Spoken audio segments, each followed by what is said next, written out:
నూలు నూలులో శతాబ్దాల గౌరవం, పట్టు పరంపరకు ప్రతీక, సంప్రదాయానికి శాశ్వత చిరునామా సఖీ.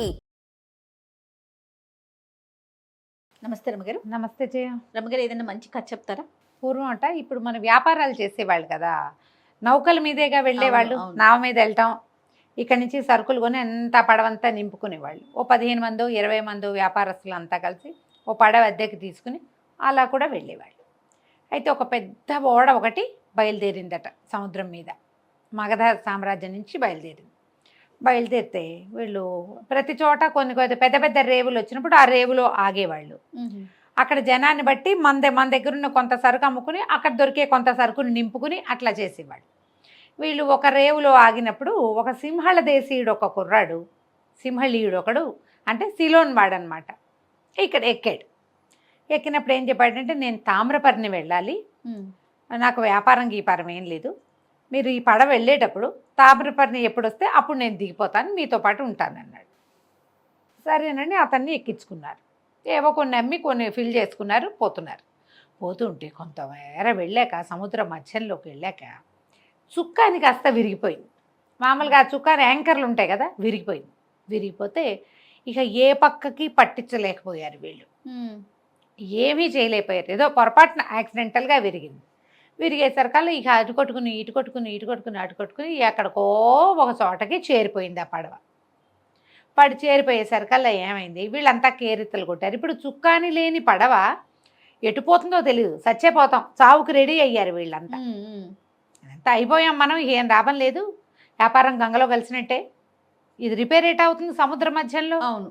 సరే, అటు కొట్టుకుని ఇది ఓ పక్కకి చేరేసరికల్లా ఈ నావికులంతా చెప్పారు, అయ్య బాబోయ్ ఇది మామూలుది కాదు, ఈ ద్వీపంలో మణులు మాణిక్యాలు దొరుకుతాయి, మణులు అక్కడున్న ప్రతి రాయి మణే అనేసరికి సింహళ దేశం అన్నాడు, మనం చచ్చిపోతాం ఎట్టాగు, చచ్చిపోయేటప్పుడు నీకు మణులు దొరికితే ఏమిటి, మాణిక్యాలు దొరికితే ఏమిటి అనేసరికి అట్లా కాదు, ఒకవేళ కావాల్సిన ఏరుకుని తెచ్చుకుందాం, బతికితే బతుకుతాము, బతికితే మణులు ఉంటాయి, లేకపోతే అక్కడ ఉండేవి సముద్రంలో ఉంటాయి, అంతే కదా అనేసరికి ఇతను ఒప్పుకోవాలి. ఆ సింహళీయుడు, నాకొద్దు, నాకు ఆసక్తి లేదన్నాడు. అటు తిరిగి ఇటు తిరిగి అదేం చేసింది, ఆ ద్వీపానికి అనుకుని ఒక రేవు ఉంది అక్కడ, చిన్న రేవు, దాని దగ్గరికి వెళ్ళిపోయింది. వెళ్ళేసరికి వీళ్ళంతా అనుకున్నారు, దిగిపోదాం, రిపేర్ చేయగలమో లేదో మనకు తెలియదు, కనీసం ఎక్కడికి వెళ్ళినా ఒక వస్తువు గ్రాప్ చేయటం అనేది ఒక అలవాటుగా ఉంది, మణులు ఏరుకుని తెచ్చుకుందాం అనుకున్నారు. సింహళీయుడు, నేను ఏమైనా సరే నో అన్నాడు, నేను తామ్రపర్ణి నగరంలోనే దిగుతా, మీరందరూ ఏరుకు రండి, వెళ్ళగలిగి మా పడవ ముందుకు తీసుకెళ్తే తామ్రపర్ణి వెళ్తాను, రిపేర్ అయితే కనుక నాకు మణులక్కర్లా మాణిక్యాలక్కర్లా అంటే జనమంతా దిగేశారు. ఈ దిగేటప్పుడు వాళ్ళ ముందే చెప్పాడు, ఆ ఓడ తాలూకు మెయిన్ సరంగు ఉంటాడు కదా పెద్ద ఆయన ఏం చెప్పాడంటే, ఈ కొండలకి ఆనుకొని ఒక రాజ్యం ఉంది, అది మరుగుజ్జుల రాజ్యం. వాళ్ళు చాలా అనుమానస్తులు, విషపు బాణాలు వేసి కొట్టి చంపేస్తారు వాళ్ళు. వాళ్ళతోటి గొడవ పెట్టుకోకూడదు, మనం ఈ దారి ఇప్పుడు కనపడుతుంటే దీనికి ఒక రాజ్యం దాటి వెళ్ళాలి ఆ మణులు ఏరుకోవటానికి. మనం ఈ కొండేమో ఇట్లా నిటాగ్గా ఉంది, దాని మీదకి ఎక్కలేం, ఈ దీని మీద నుంచి అటు అవతల వైపు కొండలకి మెట్లున్నాయి, ఆ మెట్ల దారికి మరుగుజ్జులు కాపలాగా ఉంటారు, అక్కడ నిశ్శబ్దంగా ఉండాలి, ఆజ్ఞలు ఫాలో అవ్వండి. అంతా మరుగుజ్జులే ఇక్కడ ఉన్న వాళ్ళంతా. మరుగుజ్జులు అంటే వీళ్ళు ఇంత ఎత్తుంటారు, మన 6 అడుగులు ఉంటారు కదా, నావికులు అంటే బలమైన వాళ్ళే ఉంటారు అందరూ, ఇందులో బలహీనులు పొట్టి వాళ్ళు తక్కువ ఉన్నారు. మరుగుజ్జులు అంటే పుచ్చిపుచ్చిగా ఉంటారు కదా, డ్వార్స్ కింద ఉంటారు, అయినా కూడా వాళ్ళ దగ్గర ఉన్న విషపు బాణాలతోటి కొట్టేస్తారు వాళ్ళు. బాణానికి చిన్న ములుకు తగిలినా సూది తగిలినా దానికి విషం ఉంటే చచ్చిపోతాం, జాగ్రత్తగా ఉండాలంటే ఈ సింహళీయుడు అన్నాడు, మీరందరూ జాగ్రత్తగా బొండి, నేను పడవలోనే పడుకుంటాను అని చెప్పి పడవలో ఉండిపోయాడు. ఏదో ఒక చేతికి అందింది తిన్నాడు, ఒక పక్కన కాళ్ళు దాపుకుని పడుకున్నాడు. ఈ మొత్తం గుంపంతా దిగారు, నావికుల గుంపంతా, సరంగు ప్లస్ మిగిలిన వాళ్ళు నడవటం మొదలుపెట్టారు. ఇవన్నీ నీళ్ళ దగ్గర దిగాక కొంతమేర ఇసుకుంది, తర్వాత ఏవో రాళ్ళు రప్పలు గీళ్ళు ఉన్నాయి, అడన్నీ మణులే ఉంటాయట, అవి వీళ్ళ ఆశ. అక్కడ ఉంది మణిద్వీపం ఉంది, అక్కడ ఆ ద్వీపంలో అన్ని రాళ్ళు మణులే. ఇక వెళ్తూ ఉంటే వీళ్ళు మెట్ల దారికి వెళ్ళారు. ఇదంతా దాటి ఈ ఇసుక పర్రలు చిన్న మిట్టా పల్లం అన్నీ దాటాక వీళ్ళు మెట్ల దారి పట్టేసరికల్లా అక్కడ వీళ్ళకి మరుగుజ్జులు కనపడేసరికల్లా మరుగుజ్జులు కేకలు పెట్టారు, ఆగండి ఆగండి, ఎవరు మీరు, ఎందుకు వచ్చారంటే మా పడవ పాడైపోయింది, మరి దాన్ని రిపేర్ అవ్వలేదు, ఈ పక్కకి పట్టింది, అందుకని మేము వచ్చామన్నారు. అనేసరికల్లా సరే వీళ్ళు అన్నారు, మేము మా రాజుగారి దగ్గరికి తీసుకెళ్తాం, మరుగుజ్జులు మరుగుజ్జులు మా రాజుగారి దగ్గర తీసుకెళ్తాం, రాజుగారు ఏం చెప్తే అది చేస్తాం, మీ అందరికీ కళ్ళకు గంతలు కడతామన్నారు. అంటే మీ పడవ ఎక్కడుంది అని అడిగితే ఫలానా చోట ఈ దారి మొదట్లో ఉంది అని చెప్పారు. వీళ్ళు కళ్ళకు గంతలు కట్టి వీళ్ళని తీసుకెళ్తుండగా మిగిలిన వాళ్ళంతా, ఇప్పుడు వీళ్ళేమో వాళ్ళంతా పొట్టివాళ్ళు కదా, ఈ గట్టంతా ఎక్కి చూస్తే వీళ్ళు పడవ ఎక్కడుందని చెప్పారో అక్కడ పడవ గత్త లేదు. ఓ, వీళ్ళు పడవ అక్కడే పెట్టొచ్చారు, దానికి చుక్కాని లేదు, నేలకేసి యాంకర్ గుచ్చి ఆపడానికి. అది వెళ్ళిపోయింది. అది అక్కడ పెడితే అది ఏమైంది, ఈ ద్వీపానికి చుట్టుగా, ఈ మణి ద్వీపానికి చుట్టూతా ప్రవాహం ఉంది. అది అలాగా గాలికి ప్రవాహంలో పడి, ఇప్పుడు నీరు కదులు, ప్రవాహం అంటే ఏమిటి, వెళ్తోంది, నీరు వెళ్తుంటే పడవ ఏమవుతుంది, చల్లగా తిరిగి వెళ్ళిపోతుంది. వీళ్ళు ఇదంతా నడిచే లోపల ఆ పడవ ఆ ప్రవాహపు వేగానికి అందులోకి వెళ్ళి, అది పెద్ద స్పీడ్గా లేదు, ఒక మాదిరిగా ఉంది, కానీ పడవ ఖాళీగా ఉంది, మనుషులు కూడా లేరు కదా అందులో, మనుషులు లేరు, దాని పక్కకి జరిపే నాథుడు లేడు, అందులో ఉన్నవాడు నిద్రపోతున్నాడు. అది ఓ పక్కకి ప్రవాహం వైపుకి జరిగిపోయి చల్లగా తిరిగి దానికి అవతలి వైపు నైరుతి వైపున ఒక రేవు ఉంది. ఆ రేవు దగ్గర ప్రవాహానికి ఒక అడ్డుకట్ట వేసి పెట్టారు. ఇది చల్లగా అటు తిరిగిపోయి వీళ్ళందరూ ఆ నడిచినంతసేపు అది నడిచింది. వీళ్ళకి మరుగుజ్జులు కనబడ్డప్పుడు అది రేవులో చేరింది. వీళ్ళేం చెప్పారు, తాము ఏ దిక్కు నుంచి వచ్చారో ఆ దిక్కు చూపించారు. వీళ్ళు దాన్ని తూర్పు దిక్కున ఆపితే అది పోయి నైరుతిలో కూర్చుంది. పూర్తిగా ఒక రౌండ్ తిరిగిపోయింది కదా, ఒక మూలకి, ఇప్పుడు తూర్పు ఇటు ఉంటుంది, నైరుతి ఎటు ఉంటుంది, ఇటు ఎక్కడో ఉండాలి, ఇటు నుంచి తిరిగి అటు వెళ్ళి కూర్చుంది. వీళ్ళు తూర్పు కొండెక్కి చూసేసరికల్లా లేదు అక్కడ. లేకపోతే వీళ్ళు అబద్ధం చెప్తున్నారు అనుకున్నారు. వాళ్ళు అబద్ధం చెప్తున్నారని రాజుగారి దగ్గర తీసుకెళ్తే రాజుగారు ప్రశ్నించాడు, ఏమిటంటే మేము పడవ వేసుకొచ్చాం, పడవ తాలూకు యాంకర్ విరిగిపోయింది, మరి అటు ఇటు తిరిగి ఈ మణిద్వీపానికి పట్టింది పడవ తూర్పు వైపును పెట్టి మేము దిగాము అని చెప్పారు. వీళ్ళు చెప్పిందని అబద్ధాలు, నమ్మల. వాళ్ళు చూశారు తూర్పున ఎక్కడా లేదు, వాళ్ళు నిజమే చెప్పారు, కానీ ఇప్పుడు అక్కడ కనపట్టాల. దాంతో వాళ్ళందరినీ అరెస్ట్ చేశారు, జైల్లో పడేశారు, తీసుకుపోయి. రోజున్నర అట్లా గడిచిపోయింది, 2 రోజులు కూడా గడిచింది. ఈ నిద్ర లేచిన సింహళ దేశీయుడు చూసుకున్నాడు, ఏమిటి వీళ్ళు ఎప్పటికీ రారు. తర్వాత ఇతను లేచి బయటకు వస్తే వాళ్ళు పడవాపి దిగిన చోట లేదు, ఇది పడవ ఇంకెక్కడికో పోయింది. ఇతనేమనుకున్నాడు, పడవ అలా నడుస్తూ ఉండి ఓ చోట ఆగితే అది రేవల్లే కనపడుతుంటే తామ్రపర్ణేమో అనుకున్నాడు. ఎవరు లేకుండా తామ్రపర్ణికి ఎటా వచ్చాం మనం, వాళ్ళంతా ఏమైపోయారు. పడవ రేవులో ఆగింది, ఇక్కడ ఒక రేవు ఉందని అతనికి తెలియదు. ముందు వీళ్ళు ఆగింది ఒక మేట, చిన్న ఊరికే ఏమంటారు సహజంగా ఏర్పడిన రేవు అది.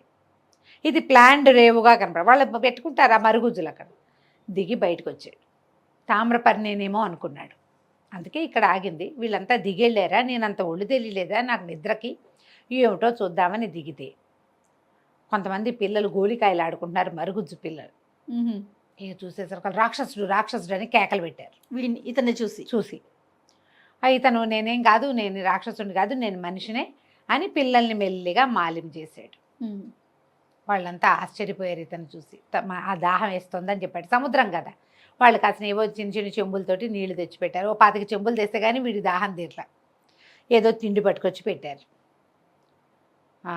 పిల్లలంతా ఆడుకుంటున్నారు, అవి ఇంతంత మెరిసే రాళ్ళు, ఆ గోళీలు ఆడుకునేవి కూడా వజ్రాలతోటి, ఆ వజ్రాలే. సరే ఒక పూటంతా వాళ్ళతో గడిపాడు. రెండో పూటకి అతనికి బాగా ఏమర్థమైంది, ఇది తామ్రపర్ణి పోలేదు, గిమ్రపర్ణి పోలేదు, మనం ఇక్కడే ఉన్నాము. కాకపోతే తొలుత బండి ఎక్కడ ఆగిందో, పడవ ఎక్కడ ఆగిందో అక్కడ లేమంతే. ఈ పిల్లలతోటి స్నేహం చేశాడు బాగా 2 పూటలు. సరే ఈ లోపల ఏమైంది, 2వ రోజు సాయంత్రానికో 3వ రోజు పొద్దుటికో బందీలందరినీ ఉరిదీస్తున్నారని ఎవరో పెద్దవాళ్ళు మాట్లాడుకుంటుంటే పిల్లలు చెప్పారు ఇతనికి. బందీలు అనగానే ఇతనికి డౌట్ వచ్చింది, వీళ్ళకెవరుంటారు బందీలు, చూస్తే ఇంత ఉన్నాయి ఇవి అన్ని బొమ్మలు. అడిగాడు ఎవరు ఏమిటి అని అడిగేసరికల్లా మొన్నెవరో వచ్చారు, బోళ్ళంతమంది, ఇంతంత బలశాలు, నీలాగానే ఎత్తుగా ఉన్నారు, ఇలాంటి బట్టలే కట్టుకున్నారు, వాళ్ళందరినీ బంధించాము, వాళ్ళు అబద్ధాలు చెప్పారు, వాళ్ళు నిజం చెప్పలేదు, వాళ్ళని అరెస్ట్ చేశారు, వాళ్ళని ఉరితీస్తున్నారు. ఇప్పుడు ఏం చేశాడు, సరే ఇప్పుడు రాజును చూస్తానని అడిగాడు. అతనికి అర్థమైంది తనని తీసుకొచ్చిన వాళ్ళే బందీలుగా ఉన్నారు. ఆ, సరే రాజుగారి దగ్గరికి ఈ పిల్లల తాలూకు నాన్నలు తాతలు వాళ్ళు వీళ్ళు ఇతన్ని తీసుకుపోయారు. తీసుకుపోయేసరికి ఇతను కనపడంగానే ఆ రాజుగారు కూడా అరిచి కేకలు పెట్టాడు. వీడు కూడా వాళ్ళ లాంటి వాడేంటి, ఇతను ఏం చేశాడు, ఒక్క అడుగు వాళ్ళందరి దగ్గర ఇట్లా బరిసెలు బల్లేలు ఉన్నాయి కానీ అన్నీ ఇంతంత బొమ్మలేగా. తను 2 అడుగులు స్పీడ్గా వేసి చటుక్కని రాజుగారిని పట్టేసుకున్నాడు. పట్టేసుకుని నువ్వు ఏ బందీలనైతే నువ్వు బంధించావో వాళ్ళని వదిలిపెడితేనే నిన్ను వదులుతా, లేకపోతే నిన్ను వదిలిపెట్టిన మెడ విరిచేస్తాను ఉమ్, అనేసరికి కేకలు పెట్టాడు. అందరి దగ్గర విషబాణాలే ఉన్నాయి, విషబాణం వేస్తారు, సరే ముందు రాజుగారు అయిపోతాడు. ఆ, అదే కదా. అందరూ అరిచర్చి కేకలు పెట్టారు. పెట్టేసరికల్లా సరే ఇతను అన్నాడు, మేమేం చేయటానికి రాలేదు, వాళ్ళు అబద్ధం కూడా చెప్పలేదు, తూర్పున ఆపి వచ్చాం, ఒక చుక్కాని విరిగిపోయింది, కావాలంటే మా పడవ నీకు చూపిస్తాను రా అని చెప్పి ఆ రాజును మోసుకుంటూ తీసుకుపోయాడు పడవ దగ్గరికి. పడవల సామాన్లు ఉన్నాయి, దానికి చుక్కాని లేదు. ఉమ్, సరే రాజు అన్నాడు, నీకేం కావాలి అన్నాడు. ముందు ఇది రిపేర్ చేయొచ్చు మాకు అనగానే 100-200 మంది వెళ్ళి 4-5 కర్రలు తీసుకొచ్చి దానికి కావాల్సినట్టుగా ఏదో ఏర్పరిచారు. మా వాళ్ళందరినీ వదిలిపెట్టేసి మీ దగ్గర నుంచి మేమేం తీసుకెళ్ళాం, మాకేం అక్కర్లా, మమ్మల్ని వదిలేస్తే చాలు అనగానే సరే రాజుగారు ఇది కూడా బాగానే ఉందిగా, ఉమ్, వాళ్ళందరినీ వదిలించాడు. వదిలించాక జనాలు చెప్పారు వాళ్ళు ఇతనితోటి, వాళ్ళందరూ వీళ్ళు గట్టిగా మాట్లాడుకుంటారు మనలాగా హై రైజ్ వాయిస్లతోటి. ఆ మరుగుజులది కిచకిచ భాష, చిన్న మనలాగానే మాట్లాడినా చిన్న భాష. ఏమైనా మీరు సంపాదించారంటే ఏం సంపాదిస్తాం, మెట్ల దారి పట్టంగానే వీళ్ళు పట్టుకున్నారు, ఉమ్, ఇక్కడ లభించింది ఏమీ లేదు అనగానే సరే ఏమన్నాడు, ఏం పర్వాలా, మీరు సంపాదించిందంతా మీది మీకే, నేను చెప్తానని చెప్పి మమ్మల్ని వదిలిపెట్టేసి మేము వెళ్ళిపోతాం అన్నాడు. సముద్ర తీరంలోకి తీసుకుపోయి వదిలిపెట్టారు. ఆ సముద్ర తీరంలో మొదట ఇతనితో ఫ్రెండ్షిప్ చేశారు, బోళ్ళంతమంది పిల్లలతో ఆడాడు కదా, వాళ్ళకి చెప్పాడు మేము కూడా గోళీకాయలు ఆడుకుంటాం, మీరు గోళీలు ఆడతారు కదా అవి మాకు కాసిన రాళ్ళు తెచ్చిపెట్టండి, ఇవి ఎక్కడివి ఏమిటంటే ఈ ద్వీపం నిండా అవే ఉంటాయి గుండ్రటి రాళ్ళు, కాస్త పెద్ద పెద్దవి తెండి ఉమ్, వాటిని మేము గోళీలుగా చేసుకుంటాం అనేసరికి ఆ పిల్లలంతా ఒక గుంపుగా 100 మంది పిల్లలు పోయి తలా ఎన్ని రాళ్ళు పట్టుకొచ్చి ఇచ్చారు. ఎన్ని రాళ్ళు ఉమ్, మణులు, మరి అందుకోసమే కదా దిగారు ఇక్కడ. అదేలే. అతను ఏం చేశాడంటే ఈ సరంగులందరికీ వాటిని పంచిపెట్టాడు. పంచుకోండి, నాకేం అక్కర్లేదు, నన్ను తామ్రపర్ణిలో దింపితే చాలు అనగానే వాళ్ళు అన్నారు, సింహళీయుడికి జై, వీడొకడు ఉండటం వల్ల వాడి బండిలో ఉండిపోవటం వల్ల ఈ పడవలో వీళ్ళు బతికారు. ఆ మరుగుజులందరికీ టాటా బై బై చెప్పి ఇంకెప్పుడు ఇక్కడికి రాకూడదు అనుకుంటూ మళ్ళీ పడవకి చుక్కాని చేయించి పెట్టారుగా, దాన్ని సరిగ్గా చేసుకుని మళ్ళా లంగరెత్తుకుని బయలుదేరి ఆ తెరచాప అవన్నీ సరి చేయించుకున్నారు, చేసుకుని మెల్లిగా బయలుదేరి వెళ్ళిపోయారు. ఇలా ఎక్కడైనా అన్నోన్ ప్లేసెస్కి వెళ్ళినప్పుడు కేర్ఫుల్గా ఉండాలి. అవును. పిల్లలకి అట్లాంటివి చెప్తాం కదా, కొత్త చోట్లకి వెళ్ళినప్పుడు అందరూ వదిలిపెట్టి వెళ్ళిపోకూడదు, గుంపుగా ఒకే చోట ఉండాలి, ఇలాంటివి చెప్తాం కదా. అవును, అవి చెప్పేటప్పుడు ఇలాంటి సరదా సముద్రపు కథలు చెప్పచ్చు కథ కంచికి మనం ఇంటికి. బాగుందండి. నమస్తే రమ్మగారు. నమస్తే చెయ్యి.